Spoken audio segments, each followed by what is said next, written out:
Well, Bitcoin bonanza is now sweeping Wall Street and the headlines. But do you know enough about the digital currency to invest your money? Here to break it down for us is certified public accountant and small business advocate Gene Marks. Good morning, Gene. Thank you for joining us. Heather, thank you. Good to be here. So begin by first explaining, just flat out, what is Bitcoin? Well, I get asked this question a lot. So, the best way to explain it, Heather, is you have to ask yourself, what is the U.S. dollar or a dollar bill? I mean, the U.S. dollar is nothing but a piece of paper that people subscribe value to as a currency because a large community, including the U.S. government, says that it's worth something. So it's used in exchange and traded. Well, Bitcoin is the same thing, Heather.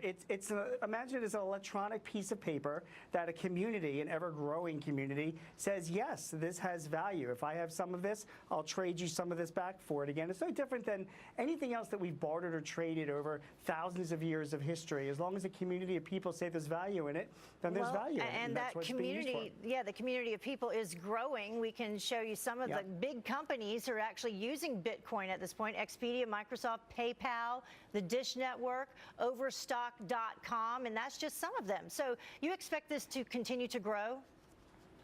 Yeah, it really is. First of all, it's extremely volatile. So a lot of people have made a lot of money on Bitcoin. Did you know? I mean, it was worth like 0.3 of 1 cent back in 2010. So Heather, if you spent $100 back in 2010 on Bitcoin, it would be worth $567 million right now for just $100. So you and I missed out on that opportunity. But yeah, a lot of companies are buying into it. So if companies like Microsoft and Expedia are accepting it, that gives value to the digital currency. Well, let's take that $100 though. And why would I want to use Bitcoin versus my credit card? Well, I mean, there's ease of use for doing it. That's one thing.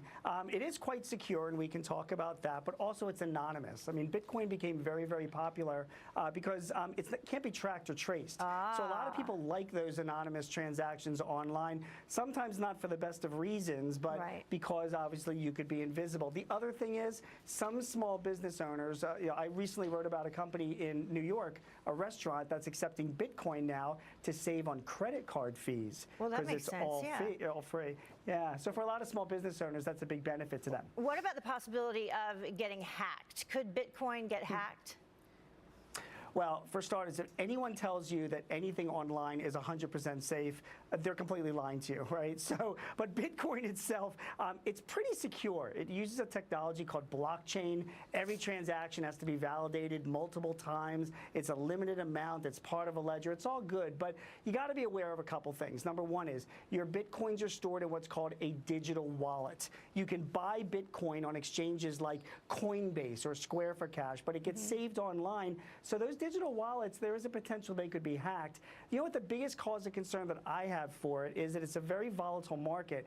Apparently, I've read reports that only there's 1,000 people that own 40% of the Bitcoins that are out there.